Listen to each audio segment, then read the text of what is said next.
Hello students, welcome back to my channel. Vishal Gupta आपका teacher. कैसे हो आप सब स्टूडेंट्स? इस वीडियो में मैं आपको बीकॉम का जो हमारा सब्जेक्ट है ऑडिटिंग एंड सेक्रेटरी प्रैक्टिस का, उसका यूनिट नंबर 2 सेक्रेटरी प्रैक्टिस कराने जा रहा हूं, जिसमें चैप्टर 4 करेंगे हम स्टार्ट आज।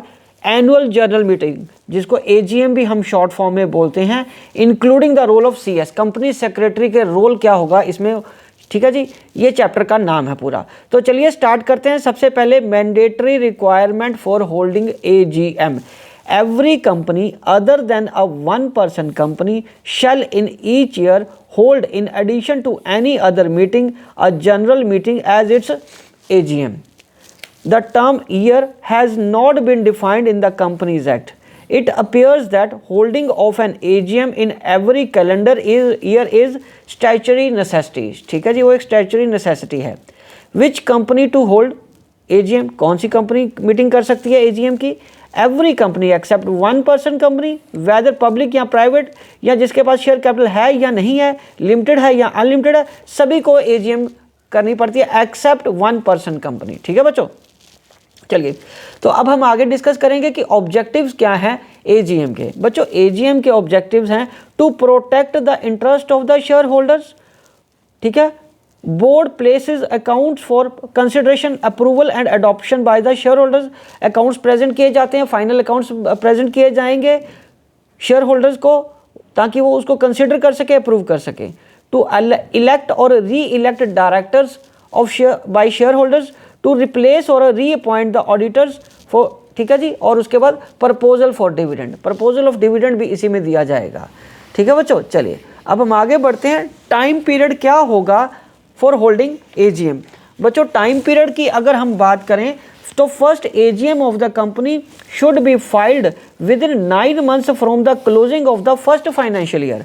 ठीक है, in that case the company is not required to hold an AGM in the year of its incorporation. Every registrar cannot grant extension of period. Every नहीं, even registrar भी उनको ग्रांट नहीं कर सकता extension of period in case of first AGM. तो first AGM तो उनको करनी ही पड़ती है 9 months के अंदर फाइनेंशियल ईयर कंप्लीट होने पे। इसकी कोई एक्सटेंशन उनको कहीं से भी नहीं मिल सकती। और सब्सिक्वेंट AGM की हम बात करें, there must be one meeting at least in each year, और gap between 2 meeting must not be more than 15 month से ज़्यादा का गैप नहीं होना चाहिए।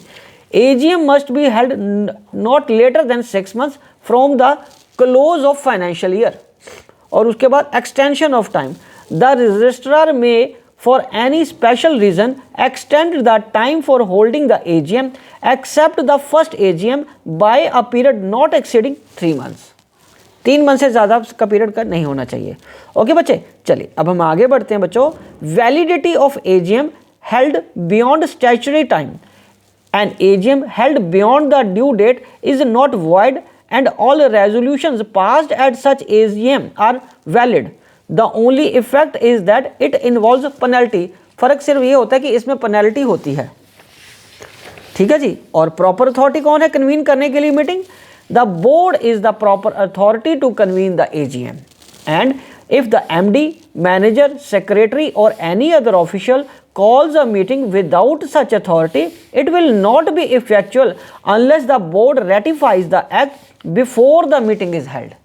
ठीक है बच्चों, तो उसके बाद नोटिस। सो नोटिस कैसे दिया जाएगा, यह हम सबको अब याद हो चुका है कि 21 दिन का क्लियर नोटिस दिया जाना चाहिए for convening AGM. The period of 21 years is calculated from the date of receipt of the notice by the members. It excludes क्या करता है? The day of service of the notice, the day on which the meeting is to be held. और उसके बाद बच्चों क्या है? Notice to whom? Notice किसको दिया जाना चाहिए? Every member of the company, legal representative of the deceased, official receiver of the insolvent member, auditors of the company and every director of the company. इन सबको नोटिस जाना चाहिए meeting का। ठीक है बच्चों, चलिए ये बहुत सिंपल से पॉइंट है। ठीक है जी, इसको याद करने में आपको कोई दिक्कत नहीं आनी चाहिए। चलिए अब हम आगे बढ़ते हैं बच्चों। Time, date, place and holding an AGM. तो टाइम क्या रहेगा? टाइम ऑफिशियल वर्किंग आवर्स 9 से 6 का होना चाहिए। मतलब every AGM shall be called during business hours. Business hours ही होने चाहिए, और बिजनेस आवर्स कितने होने चाहिए? 9 से 6 के बीच में ही टाइम होना चाहिए। और डे नेचुरली कोई पब्लिक हॉलीडे नहीं होनी चाहिए। और पब्लिक हॉलीडे कौन सी होती है जो नेगोशिएबल इंस्ट्रूमेंट एक्ट 1881 के अंडर होती है, वो पब्लिक हॉलीडे डिक्लेयर नहीं होनी चाहिए, अदरवाइज किसी भी दिन मीटिंग को किया जा सकता है। Okay, quorum at least 5 members should be present for public company and at least 2 member in case of private company personally present. And if no member is, मतलब 5 मेंबर वहां पे चाहिए जहां पे 1000 मेंबर्स हैं। 5 मेंबर कोरम माना जाएगा कहाँ पे? जहाँ 1000 मेंबर है। और 15 मेंबर कोरम माना जाएगा जहाँ 1000 से 5000 है। और 30 मेंबर का कोरम माना जाएगा जहाँ 5000 मेंबर्स हैं। ठीक है बच्चों, तो इनको आपने याद रखना है। और प्राइवेट कंपनी के लिए 2 ही रहेंगे। ठीक है, 5 मेंबर्स कहाँ चाहिए? जहाँ पे मेंबर्स मतलब शेयर होल्डर्स 1000 हैं। 15 मेंबर चाहिए जहाँ 1000 से 5000 हैं। और 30 है जहाँ 5000 हैं। और उसके बाद business to be transacted, business कौन सा ट्रांजैक्ट किया जाएगा? Ordinary business and special business. Ordinary business है फाइनेंशियल स्टेटमेंट्स आर कंसिडर्ड। उसके बाद डेक्लेरेशन ऑफ डिविडेंड, वो एक तरह से वही है कि जो ऑर्डिनरी बिजनेस है जिसके लिए मीटिंग कन्वीन की जाती है। नॉर्मल बिजनेस, इसको आप नॉर्मल बिजनेस भी बोल सकते हैं। ठीक है, जिसके लिए एजीएम एक्चुअल में कंडक्ट की जाती है। Appointment of directors and auditors. And special business क्या है? All matters other than ordinary business. ठीक है, all matters other than ordinary business.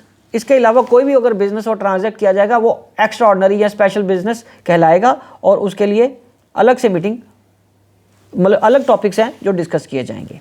Okay बच्चों, चलिए अब हम बात करेंगे postponement. So where an AGM is convened for a particular date or notice is issued to the members, the board may cancel or postpone an AGM provided such implied power is exercised for bona fide and proper reason। जहाँ तो कोई genuine कारण हो, reason हो, तभी postpone की जाएगी, otherwise नहीं। ठीक है जी। और एडजॉर्नमेंट ऑफ मीटिंग किस तरीके से होगी? वे ऑफ एडजॉर्नमेंट करने का तरीका है लैक ऑफ कॉरम भी हो सकता है। ठीक है, एक्ट ऑफ चेयरमैन, उसका जेन्युइन एक्ट नहीं है, वो बाइस्ड है, वो इसलिए भी एडजॉर्न की जा सकती है। और passing resolution in the meeting, और यदि रेजोल्यूशन ही पास कर दिया मीटिंग में कि ये मीटिंग खारिज की जाती है या पोस्टपोन कर देनी चाहिए ड्यू टू सर्टेन रीजन, तभी की जा सकती है। तो बच्चों ये टॉपिक यहाँ तक कंप्लीट होता है और मैं ये वीडियो भी यही कंक्लूड करता हूँ। आप यहाँ तक के देख के अभी अपने नोट्स बना लीजिए। और यदि आपने मेरे चैनल को अभी तक सब्सक्राइब नहीं किया हो तो चैनल को सब्सक्राइब करके अपना कोर्स कंप्लीट कर लीजिए। Wishing you good luck, happy learning.